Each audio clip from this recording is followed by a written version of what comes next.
Hello and welcome to Joy News Desk with me, Mami Nyamiche Thompson. Coming up this hour. Who am I to issue threats? I'm merely a policy maker. And so the policy position of the government is clear. Well, 2 more days for DSTV's license to be revoked, or will the Minister of Communications be liable for breaking the law? We'll delve more into this banter between the ministry and MultiChoice. Also coming up, NDC pins hopes on Bernard Baidu as the battle lines are drawn with NPP's Solomon Esumedu in the upcoming Akwatia by-election. Gone to primaries and we have won, and we are going to put ourselves together. You will see us more stronger as a political party than the MPP. In the bulletin, we'll tell you how some trotro drivers are turning their vehicles into moving billboards, having their say on personal and political issues. If you worry me, what can you do? You cannot do anything because you have a freedom of speech. And I didn't mention anybody's name. And you can say, I say this man or this man. These and more with me, Mami Nyamiche Thompson. Stay.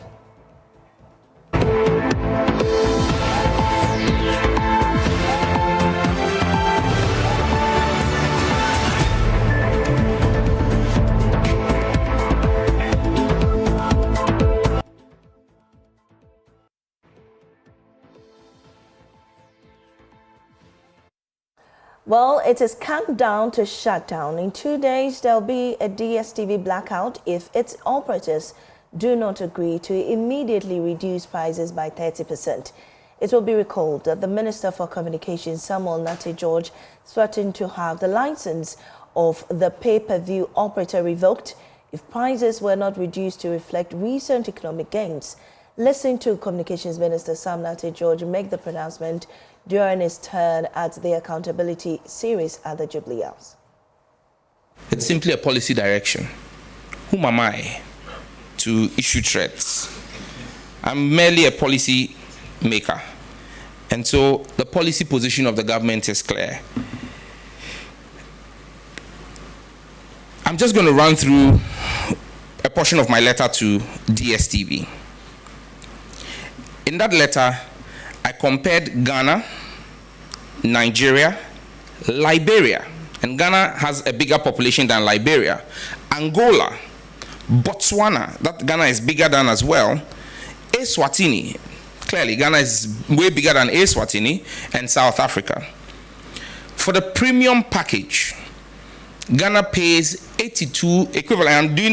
What I did was I took all the package prices and pegged them at the central banks of all of these countries, their rates to the dollar, so that we have a uniform pricing. For premium package, Ghanaians are asked to pay $82.40. Nigerians are paying $29. Liberia is paying $61. Angola is paying $33. Botswana, $61. Eswatini, $52. South Africa, $51. Clearly, Ghana is way so high.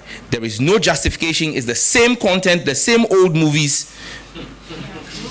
And let's just be clear. The same MultiChoice in June last year did a $30 price reduction in Liberia. Liberia's prices were similar to Ghana. They slashed the premium price by $30, slashed all the lower bundles by $17. What is good for Liberians and Nigerians is good for Ghanaians. I am not threatening MultiChoice and I'm not hounding them out. We're simply protecting the Ghanaian people. I have made a request for 30%. What I consider a proactive step will not be you writing to me and tell me that the prudent management of the economy by the Mahama administration that has led to upgrades in our credit rating by Standards and Poor's, Fitch, you tell me that that is a fluke. And so in my letter to MultiChoice, I asked them since when they began rating economies. Because for them to tell me that the improvement, the over 30% appreciation of the Ghanaian cedi is unsustainable and cannot be projected against, I want to know what expertise they have in determining the future of the Ghanaian economy. We are simply acting as regulators. We will not give a license to a foreign entity to come and fleece Ghanaians. You want to work here in Ghana, you will work in the interest of the Ghanaian people. I gave them 21 days, they responded. I've given them another 7 days. By 7th of August, the NCA would suspend their broadcasting license if they don't come back to us with a reduction in price for the Ghanaian people. Well, in a statement over the weekend, MultiChoice Ghana flatly rejected the minister's demand as untenable. In another response, the minister pushed his position. Well, listen to this News Desk report. MultiChoice Ghana, in an earlier statement signed by its managing director, Alex Otre, described the proposed cut by the Minister for Communications, Digital Technology and Innovation as not tenable, arguing that subscription fees must reflect the economic environment and service quality. The company warned that a forced reduction could lead to job losses and diminished service offerings. Minister for Communications, Digital Technology and Innovation Samuel Nate George, in a response via a post on X, criticized DSTV's position on the matter, describing the company's stance as dismissive of Ghanaian concerns. He stated that the company, quote, does not take the Ghanaian people serious enough, unquote. He drew comparisons with Nigeria, where MultiChoice, the parent company, complied with the court directive to halt similar price increases after the Nigerian House of Representatives intervened. Sam George also disclosed details of a proposal from DStv, which he rejected outright. According to him, the company offered to maintain the current bouquet prices but stop remitting revenue to its headquarters. He stressed that his advocacy is rooted in economic fairness and aimed at protecting Ghanaian consumers from exploitative pricing practices. While expressing understanding for Ghanaian employees of DStv, he encouraged them to support the broader national interest. He concluded by reaffirming his willingness to engage in further discussions as long as the focus remains on reducing prices. Meanwhile, the minority on the Communications Committee of Parliament reiterated its stance for August 7th. This is what he wrote. The Minister for Communications, Sam George, came back with a response to MultiChoice, and also the minority insisted on meeting with him to come to some form of agreement. But then this is what Sam George responded to that request. He says, I appreciate the call by the NPP minority on the Communications Select Committee of Parliament for engagement. As Minister and an MP, I have the utmost respect for my oversight committee. He said, I can assure the committee as a whole that the ministry would provide a full update when we complete our regulatory actions on 7th August. For the records, let me state that I met the Ghanaian management of DStv on the 27th of June this year to raise my concerns with them. And said I subsequently wrote to invite their headquarters management and met them on 4th of July. He said the meeting that was held on a holiday and at which I indicated a request of a 30% reduction and the need for DStv to deal with piracy. He also said which was being perpetrated on their platform to the detriment of Ghana, and offered to give them pictures or videos of the meetings that he had held.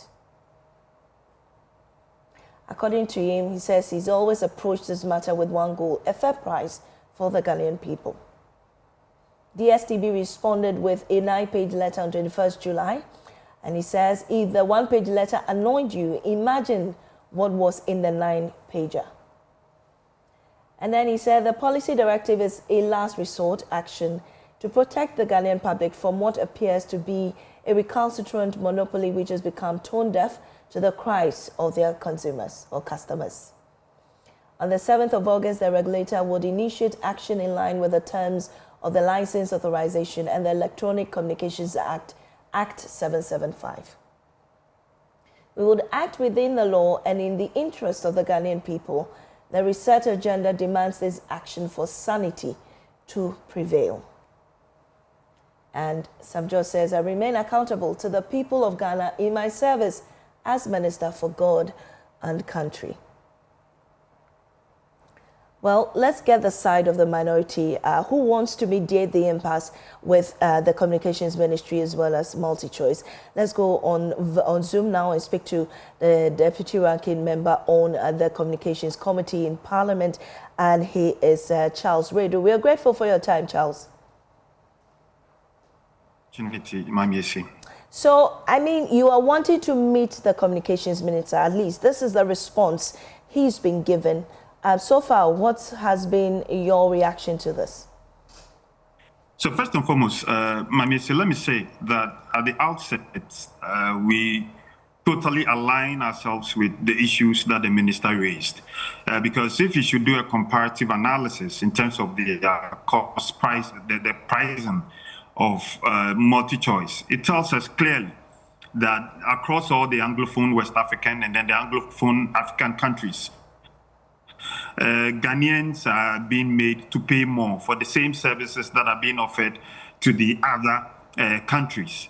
I think that there's no justification for that, you know. And then prior to even the minister embarking on this action, we had made our voices known individually, not collectively, you know, by posting that we needed to watch these fees that are being charged by MultiChoice, especially after his engagement with MTN. So we from the minority side do back this call. However, our issue with the threat is that, you know, in these matters, nobody wins, because we are not expecting a winner out of this. The winner should be the good people of Ghana. So that if a business concern, you know, is doing business here, we should know that it's employed a lot of Ghanaians in the company. If you go to MultiChoice, there are Ghanaians here. There are a lot of, you know, sublet jobs that they've let out to Ghanaians who go out there to install the decoders and then the dishes and whatnot. Again, they also pay taxes to the government of Ghana. You know, we rake in a lot of money from these taxes that the company pays. We should also avert our mind to the fact that, look at the unemployment situation in Ghana. If we should allow these companies to cease operation and then Ghanaians asked to go home, the repercussions will be there on the economy, especially coming from an economy or a government that has promised a three-shift job that is unable to provide. So we hold the view that we shouldn't threaten them. We shouldn't revoke their license. For these South African companies, you know, that the kind of collaborations that they have with us. I used to be the Ghana's High Commission to South Africa, and I know the kind of work we did, you know, to ensure that a lot of South African companies come here. If you look at the banks, Absa is operating, FNB, Stanbic, MTN. Recently, I think about a year or two ago, if you recall, MTN had an issue with the GRA. GRA accused MTN of underpaying taxes. Right. This matter became, there was sort of a standoff between the two. At that time, I was the High Commission in South Africa. I was summoned by the South African president. In that meeting, there was a South African foreign minister. And then we agreed that this matter would have to be dealt with behind closed doors, diplomatically. So the two foreign ministers got together, you know, with the two communication ministers at the level of the minister and that of the presidency, you know, to ensure that these things did not degenerate. That's why you're able to reach me on my MTN number, because MTN is still in Ghana operating. We want to mediate. We don't want this standoff. The minister made an offer to MultiChoice. Yes. MultiChoice, so far, we've not heard from MultiChoice. Okay. Though we've cited portions of a letter that they wrote to the minister. So what we are saying is that per our letter that we wrote to the minister through the chairman of the communication committee is to set up a meeting. And so far, the meeting has been confirmed to 10 o'clock tomorrow. So we're going to have a meeting with the minister tomorrow, 10 o'clock. And then we also have a meeting with MultiChoice. At the end of the day, we want a confluence of thoughts. We want the two sides to come together. Nobody wins in this. So I'm looking forward to. I support Liverpool. I'm a dive, you know, supporter. Next, that's the Premiership League, and I'm looking forward to that. So we would subscribers would not want the licenses to be revoked. But Charles, we say this. We also don't want us to be fleeced. You get it? We also don't want us to be fleeced. Yes. We don't want people to also take Ghanaians for granted. That, as for Ghana for the many thing, as compared to now, if you go to Nigeria, they can't do this in Nigeria. But for Ghana, no, we don't want that. So we want an amicable solution to this, so that at the end of the day, it becomes a win-win situation. Well, the minister has indicated that, I mean, he has an entrenched position, so does MultiChoice. MultiChoice says the decision is untenable. 30% prices reduction is not favorable to them. Like you said, they may lose workers, and the operations will be difficult to execute. Well, the minister also says that you have to reduce it by August 7th, and he's not even meeting you until that date. He still insists on August 7th. If MultiChoice doesn't go ahead to reduce the prices, then that means that you're not going to watch your favorite match that is upcoming. And so I'm asking you, do you think there's any light at the end of the tunnel between now and Thursday to be able to save the situation before the minister takes action? We have just 2 days, really, just 2 days. Yeah, trust me, Mamiesi, individually and collectively, we've engaged the minister. Honorable Sam George is not that person who will not listen to wisdom. I individually have had, occasion of traveling with him, representing Parliament, and then collectively, recently, I think last week Friday, we also met, to discuss other issues. He's somebody who listens. So I don't think that he knows the repercussions of this if the company decides to fold up and go. Likewise, the company also knows the repercussions because they are making money. It's a profit-making business. So we need to move from the 0-0 points that each of them is standing now, to a center where we can do business, and that's what we expect, to happen tomorrow. Trust us, I'm totally confident. I'm clear in my mind that after our meeting tomorrow at 10 o'clock, good reason will prevail. Time for joining us this morning. We hope for a fruitful meeting with the Communications Minister. Well, Section 13 of the Electronic Communications Act is stipulating some requirements before a license can be revoked, and we'll be looking at those requirements shortly. Before any action is taken, the NCA must give 30 days written notice, outline the grounds, and allow the company to respond or remedy the breach. But the dispute over DStv prices may fall under Clause 25, which governs those tariffs. We'll be bringing you those elements in the law pretty shortly. We also have on the line Ahmed Musa, who's a senior lawyer and also head of Ahmed Legal Consult, to take us through these legal, nitty-gritties. Ahmed, I'll come to you shortly, but we have to, cross over to Parliament right now, where the minority is addressing issues on the high cocoa prices that have recently been decided by government. Let's take a look on that one shortly and come back to you, Ahmed. Kindly give me some few minutes. So where is this $7,200 per ton coming from? If for nothing at all, today's world market price is $8,211.23 per ton. And ladies and gentlemen, you can do your own cross-checking. You can Google and find out. You can ask, what is the world market price on the international market in terms of dollars today? And you will know whether this figure I'm quoting is the right one or what the finance minister quoted is the right one.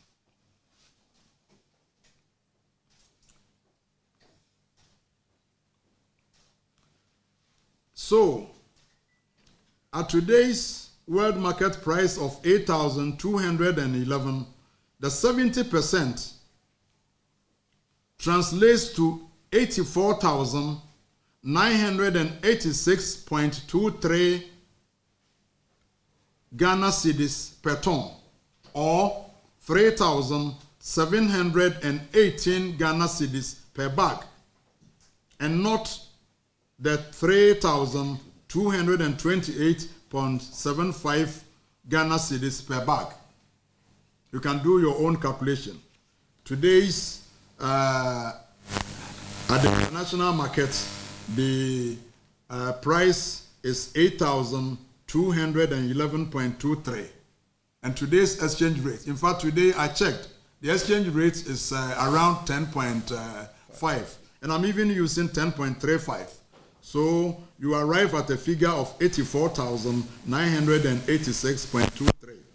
And if you divide that by 16 bucks, you all know that 16 bucks constitutes 1 ton. So if you divide that figure by 16 tons, you get 5,311.639. And if you want to calculate 70% of that figure, the figure you arrive at is 3,718. So if for nothing at all, at the exchange rate and at the prevailing international market, they should have offered 3,718 and not 3,200. In any case, ladies and gentlemen, is this figure of 3,228.75 per bag, is it what His Excellency was referring to when he said cocoa farmers will be very, very, very happy when the producer price is announced in August? That was the words of His Excellency the President. He said cocoa farmers will be very, very, they very well, he said it 3 times. Those who have the recordings, he said they will be very, very, very happy. Today, can he tell cocoa farmers whether they are happy or not? Can he, with this figure, can he go back in his thank you tour and tell cocoa farmers that they are very, very happy? Cocoa farmers are rather sad and highly disappointed. Ladies and gentlemen, cocoa farmers deserve better for their toil and sacrifices, for their enormous contribution to the economy of this country. They cannot be taken for granted all the time. The deception must stop. And just shortly, that was in Parliament where you had the minority commenting on the new producer price for cocoa, saying that it's not enough and cocoa farmers aren't happy about it. We'll bring you details of that press conference later in subsequent bulletins. But let's go back to that conversation on the DStv situation with the Communications Ministry as well as the National Communications Authority. And joining me this morning is lawyer Musa Ahmed on the legal, implications of this, if the Communications Ministry or the National Communications Authority should go ahead with the revocation of the DStv license. Well, like I said earlier, the legal issue about this is in the Electronic Communications Act, Act 775, particularly or specifically Section 13, which, spells out the requirement needed when you are supposed to revoke a license. And that under Section 13 of the Electronics Act, the NCA has the legal authority to suspend or revoke a license under certain conditions, including the failure to comply materially with the Act, regulations, or license terms. Also, disregard of lawful directions from the authority. Also, default in payment of regulatory fees, ceasing operations without notice, and issues of national security or public interest. And those are the regulations that needs to be done before, or needs to be before the National Communications Authority can revoke the license of DStv. Well, what the issue really is concentrated on, we will concentrate or focus on Clause 25, which allows the service provider to set prices freely. But the authority can regulate if necessary, especially when fines aren't enough. And it says that if a single operator dominates the market, then that means that is when the license can be revoked. Also, if there's cross-subsidization that distorts competition, or if there's evidence of anti-competitive pricing.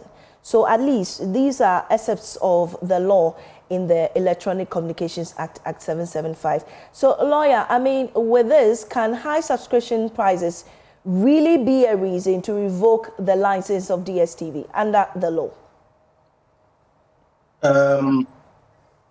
Thank you for having me on the show. And to start with, I would like to share a useful quotation by Martin Luther King Jr. when he said that, I quote, that injustice anywhere is a threat to justice everywhere. You see, the key question is whether the Minister of Communication in his debate with DStv has the mandate to revoke the license of DStv based on the grounds that they have failed to reduce the subscription fee as he has demanded them to do. We are looking at Section 13 of the Act, and we are also looking at Section 24 of the Act. Essentially, the two sections may be read together. Section 24 appears to be saying that, look, you have to provide an affordable and high-quality communication services across Ghana. That is the import of Section 24. Now, the regulator has the power to require service providers and users to help fund this universal access to be implemented in a fair and transparent way. If you look at Section 13, Section 13 is also stating the requirements to be met for revoking license. We are also looking at the general scope of the law. Now, the law is looking at competitiveness. The law is also looking at international best practices. We are also looking at free enterprise economy. We are also looking at the rule of law. We are also looking at the interest of the consumer. The minister is speaking from the angle of the consumer.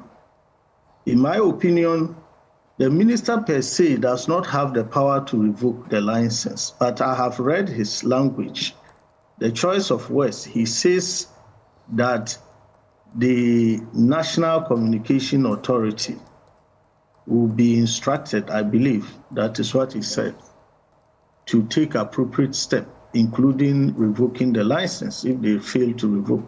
Now, the regulator is the National Communication Authority. The law empowers them to revoke the license under specified requirements, which is contained in Section 13. For me, I think the two of them must comply with the law. You see, the NCA must exercise its powers in accordance with Article 296 of the Constitution, which says that the use of discretionary power should not be capricious, should not be unfair, should not be injustice, and should not be arbitrary.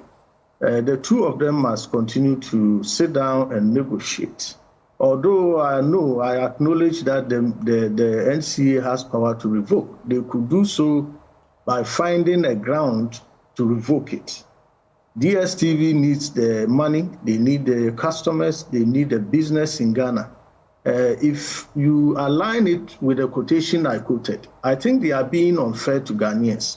The minister outlined several, comparisons he made from other jurisdictions like Nigeria, Eswatini, Uganda, and other places. I think Kenya also. Now, if you compare all those countries or jurisdictions to what is happening in Ghana, it appears that they are cheating Ghanaians. And if you cheat under market competition, it is tantamount to fraud. You are defrauding Ghanaians. You are not able to justify the basis for which you are charging us more. That is fraud. And fraud vitiates everything. And the minister can use the issue of fraud if They have the evidence, they have the numbers, they have the arithmetic, they have the mathematics to revoke the license if they so be. But you see, in revoking the license, you must follow due process of law. You must also consider the interests of Ghanaians, because whatever you are doing is, you say, is in the interest of Ghanaians. Is it going to be in the interest of Ghanaians if you revoke the license? Or is it going to be in the interest of Ghanaians if you continue to allow them to charge the exorbitant fees they are charging? Now, because of this balance on the scale, you are looking at, one, the interest of Ghanaians after revocation, you are looking at the interest of Ghanaians without revocation. You have to put the two together on a scale so that you can meet yourselves at a meeting point where on the scale the interests of Ghanaians will be met. So I would advocate for caution here on the part of the minister. And then I'll also urge the DStv to also consider favorably the minister's demand, because what they are doing is not fair, it's unfair to Ghanaians, and that could also be interpreted to be against the laws on consumer protection, which is with the issue at hand, at least the law allows 30 days for the minister or the NCA to give prior notice to DStv for them to also respond or allow them space to be able to correct their mistakes. I'm not sure whether that 30 days will be up by August 7, but should DStv go to court, will there be a case against government if this 30-day period is not adhered to? Actually, I'm not sure the minister is overriding the law. You see, what he says is that I'm giving you by 7th. If I give you by 7th and you don't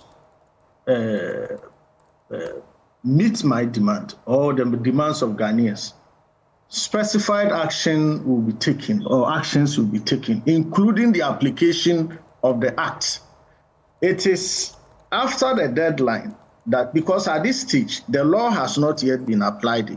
Okay. It hasn't been applied. So Section 13 doesn't come in at all. What is happening now has to do with policy directions, directives, demands, responses to communications between the ministry and order, which is normal. But after 7th, the law will be invoked. And when the law is invoked, then the provisions relating to the 30-day rule will apply, because notice will then be given to them to show cause why the license should not be revoked. So at this stage, I don't think we can be talking about infractions of any rights for one to go to court. All right. Thank you very much, Ahmed Musa. He's head of Ahmed Legal Consult, giving us some insights into the legal implications of the decisions. Thank you. There's one more thing I wanted to draw your attention to.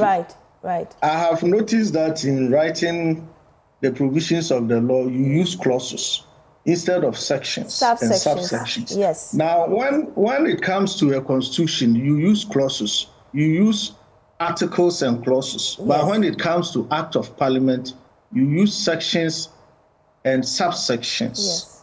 Yes. So that is what I want to correct, because I've seen it across all over the media space, and which is not. Indeed, you're right. Thank you very much.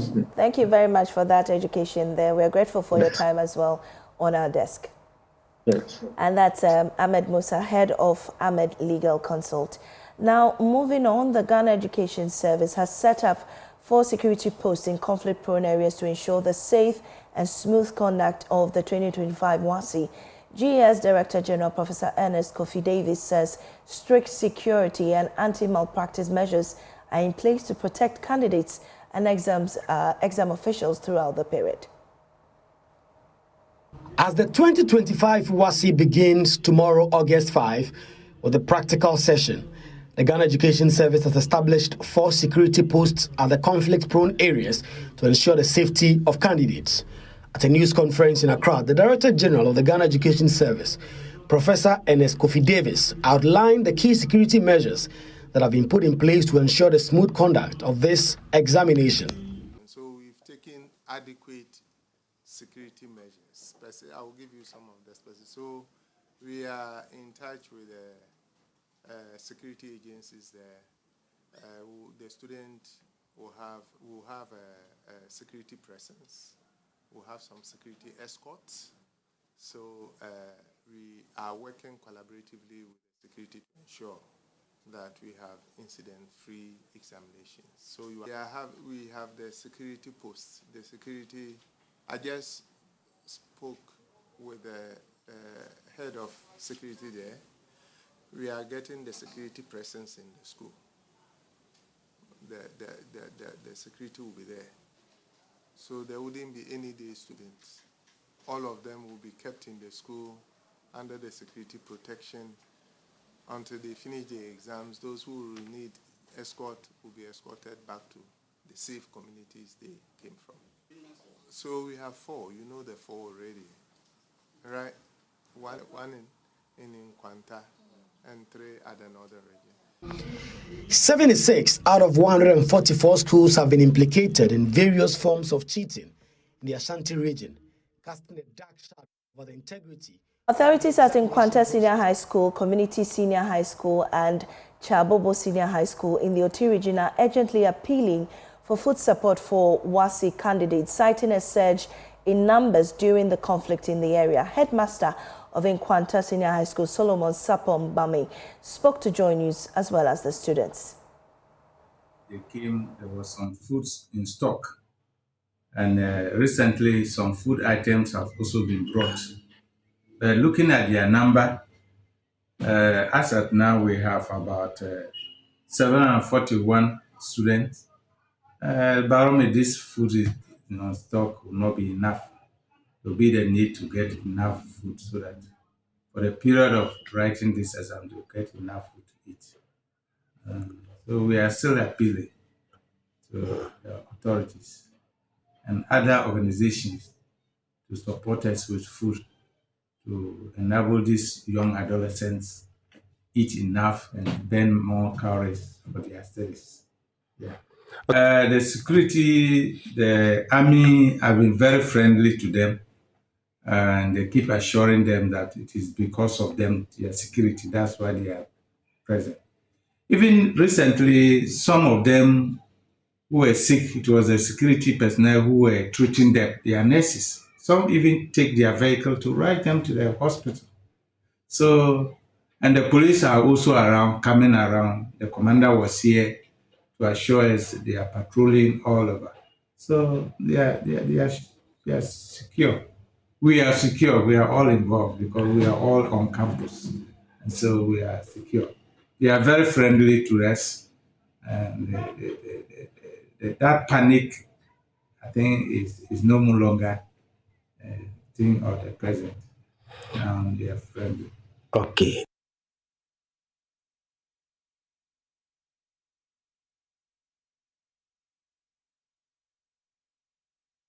To the MC of Nkwanta, Joe Entry, who joins us on phone. We are grateful for your time, sir, on our desk. At least we are hearing that students at Nkwanta Senior High School don't have enough supplies. Have you heard of this? Thank you very much. Good morning, and good morning to your cherished viewers and listeners. The food issue, I would say, is not true. It's not true in the first place. It's not true because myself, together with the Municipal Director of Education, about a week ago, before the start of the final years resuming, we met the headmaster, had a lengthy discussion about how we are going to take care of the kids or our brothers when they come back, how we are going to feed them. We're putting a lot of measures in place, security measures, food, everything. And luckily enough, government has made supplies, and we still have supplies in stock. And we advise that supplies be used as we are in a critical situation. Again, the unfortunate news is that yesterday in the evening I saw a news rolling that there is food insecurity, there is no food in the school. It's not true. On Saturday, food was brought to the school through the free Ghana Education Service. Food was brought, which I was informed by the Municipal Director of Education. He even called the headmaster, asked them to open the store for the driver to be able to offload the food items for the students to be able to use. So I don't understand. I don't know where this story is coming from. So, Honorable, what we understand is this, that, you know, because of the conflict ongoing at Nkwanta, the students were relocated. Now, the maximum that they usually fed have increased. According to the headmaster, there's an add-on of students. The population has increased, especially the day students have all now become boarders as a result of the security measures that have been put in place. So probably the quantities of food that was in store is short or limited to the numbers they are currently handling. Are you aware of this?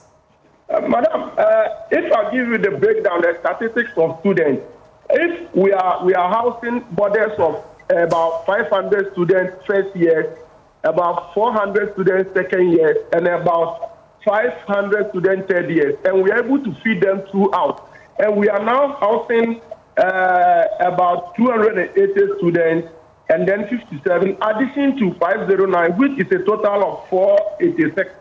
And you are telling me 846, and you are telling me now they've been add-ons. I don't understand. I don't understand, because if we are having 500 students as first year, we have 400 students as second year, and we have 509 as third year, all combined about 1,000 plus students, and we're able to take care of them. And the issue or the incident surrounding Nkwanta conflict, because of that, we are housing some day students, in totally making it 846.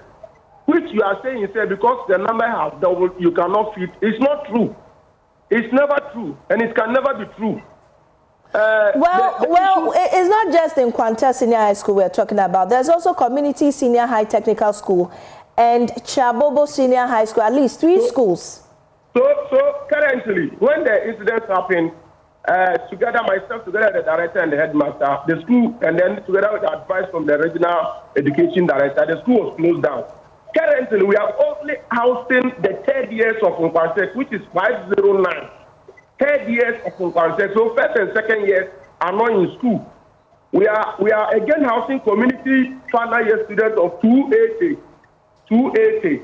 And again, we are housing Chabobo Girls School of 57. In total, 846 students. So we are only housing only the final years, but the first, second years are not in school. So I don't know where the call of shortage of food. Madam, as I'm here, I always work hard for the welfare of my people, development of the area, and the good livelihood of the students, and then every property that is in Nkwanta South. So if there is any trouble, or if there is any issue that will go against these students, I am the first person to come out and call for immediate support. We put measures in place through the education director, the regional director, through the minister, and we have a lot of things being put in place. Mr. MC, I get where you're coming from, but you also know that this headmaster wouldn't just come out and say we do not have food when they have enough food to feed all the mouths that they are handling. But will you at least go to the school and find out, or the schools that I've mentioned, and find out for yourself the situation, please? So thank you. I want the headmaster to come out and explain that you are housing only final years of 509. Then you have community school of 280. Then you have Chabobo of 57, where supplies have been made for the whole school from first year. When was the last time you made supplies? Just this Saturday. Okay, all right. So we'll still... Sunday, yesterday, Monday. All right. We'll delve into this again later. Thanks for joining us. So I want you to come out and clarify the issue where there's shortage. Thank you very much. Thank you too. Well, Obrimpong, Adom's FM's Obrimpong was at the school yesterday and spoke to the headmaster and the students. Well, briefly, Obrimpong, when you went to the school, at least you saw what was happening. What was the situation when you got there? Mami, currently Senior High School, where the three are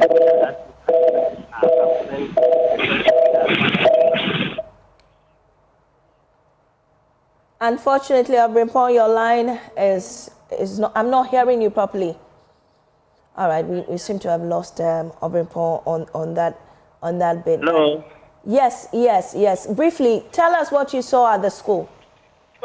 Currently, we are at the stores of Nkwanta Senior High School, where they store their foodstuffs for the candidates who are housing here.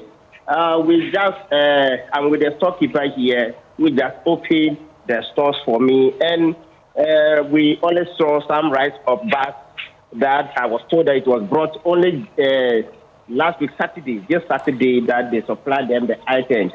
The headmaster in question never said there was no food or there was food shortage in the school. He is saying that the food that has been brought is inadequate. Because looking at the number of candidates who are housing in Nkwanta Senior High School, okay, but the supply that they have received is not adequate for them. So they will appeal to government to add more, because the children who are here, we know the condition, the situation in which they are. They need enough food to eat so that they can relax and prepare themselves for their WASI. So there's food supply, which I saw it myself currently, which I've even sent some shots to you personally, which you've even witnessed it yourself. There are some supplies that I was told they supplied them on Saturday, but the headmaster never said there's no food. I'm here with the storekeeper here. If he will talk to sir, you are live on Joy News. Hello. Yes, sir. Please, do you have enough food to feed all your students? No, sir. No, madam. When you say no, madam, how much more will you need? How much more? How? So the students in the school, do you think that the supply in your stores is enough to feed everybody? It's not enough. So if you need any support from some place, it will help them, because this is, it comes like unfortunate things. We don't know it will happen like this. There's the students who have to write. So we keep them here to see whether help will come from some place. What exactly will you need? What will you need? What will you need? He's asking what are some of the food items that you will need to give to the children. What type of food items? So as we speak here, I think they brought over less than 100 pounds of rice yesterday. All right, so a gallon of oil, cooking oil, which is about 25 pieces of it. That I counted it myself. So and then there was some grains, which is maize and then millet.